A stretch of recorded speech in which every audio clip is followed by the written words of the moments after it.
آپ صلی اللہ علیہ وسلم نے فرمایا جس مسلمان کے گھر میں 3 لڑکیاں ہوں اور وہ ان کی اچھی تعلیم و تربیت کرے تو اس مسلمان کے لیے اللہ تعالیٰ کی طرف سے جنت واجب ہو جاتی۔ اب بظاہر کوئی ایسا شخص جو قومی ترقی کے اصول سے ناواقف ہو کہہ سکتا ہے کہ یہ کون سی بات ہے، بھلا 3 لڑکیوں کی اصلاح سے جنت مل سکتی؟ وہ سمجھتا ہے کہ 3 لڑکیوں کی تربیت کوئی ایسی اہم بات نہیں، حالانکہ جو شخص 3 لڑکیوں کی اچھی تربیت کرتا ہے وہ صرف 3 کی ہی تربیت نہیں کرتا بلکہ ہزاروں لاکھوں اسلام کے خادم پیدا کرتا ہے،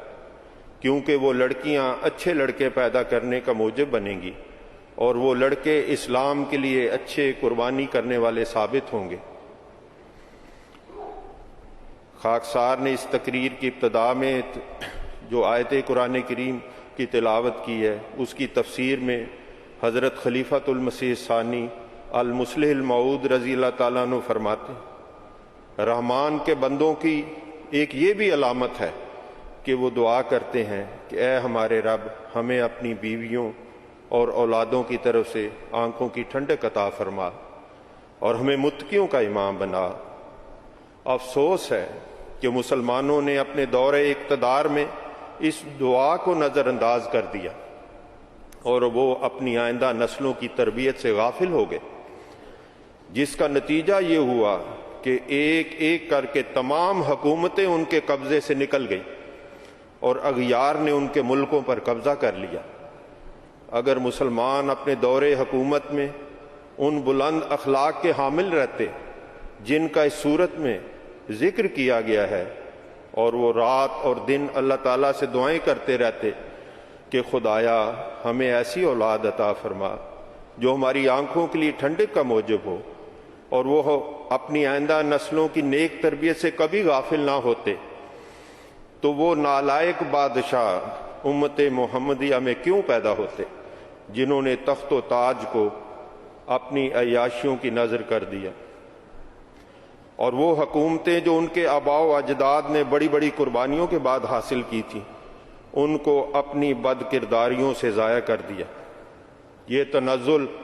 مسلمانوں پر اس لیے آیا کہ وہ عباد الرحمن کے فرائض بھولتے چلے گئے،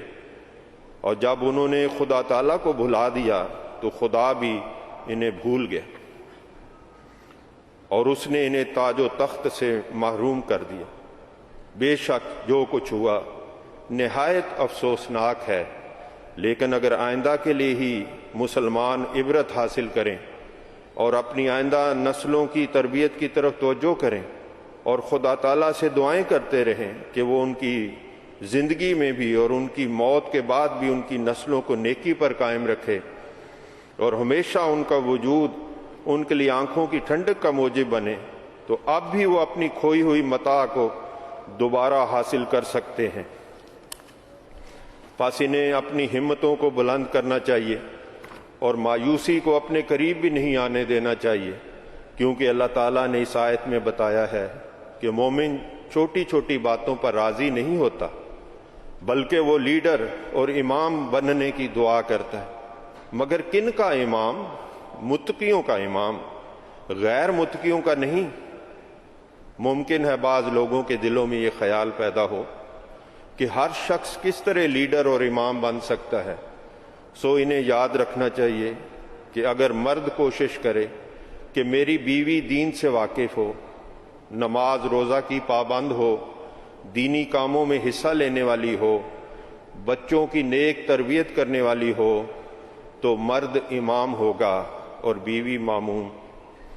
اسی طرح اگر ماں اپنی اولاد کی اعلیٰ تربیت کرے تو وہ امام ہوگی اور اولاد مامون، اور اولاد کے نیک کام بھی اس کی طرف منسوب کیے جائیں گے۔ عورت قبر میں سو رہی ہوگی مگر جب اس کے بچے صبح کی نماز پڑھیں گے تو فرشتے لکھ رہے ہوں گے کہ اس بی بی نے صبح کی نماز پڑھی۔ اسی طرح اگر اس نے اپنی اولاد کو تہجد کی عادت ڈالی ہوگی تو فرشتے لکھ رہے ہوں گے کہ اس نے تہجد کی نماز پڑھی۔ یہی حال مردوں کا ہے، وہ بھی جتنے لوگوں کی ہدایت کا موجب بنیں گے ان سب کے نیک اعمال کے ثواب میں وہ بھی شریک ہوں گے، اسی طرح وہ امام ہوں گے اور دوسرے لوگ ماموم۔ غرض اس آیت میں بتایا گیا ہے کہ اللہ تعالیٰ کے پاک بندے ہمیشہ اپنی آئندہ نسل کی دینی اور دنیوی ترقیات کے لیے دعائیں کرتے رہتے ہیں، تاکہ وہ نور ایمان جو ان کے دلوں میں پایا جاتا ہے صرف ان کی ذات تک محدود نہ رہے بلکہ قیامت تک چلتا چلا جائے، اور کوئی زمانہ بھی ایسا نہ آئے جس میں ان کی اولاد یا ان کے متبع اور شاگرد دنیا داری کی طرف مائل ہو جائیں اور خدا اور رسول کے احکام پر دنیا کو مقدم کر لیں۔ قرآن کریم نے حضرت اسماعیل علیہ السلام کی ایک بڑی خوبی یہ بیان فرمائی ہے، کانا یامر اہلہ بالصلاۃ والزکوٰۃ، یعنی وہ اپنی بیوی بچوں اور رشتہ داروں کو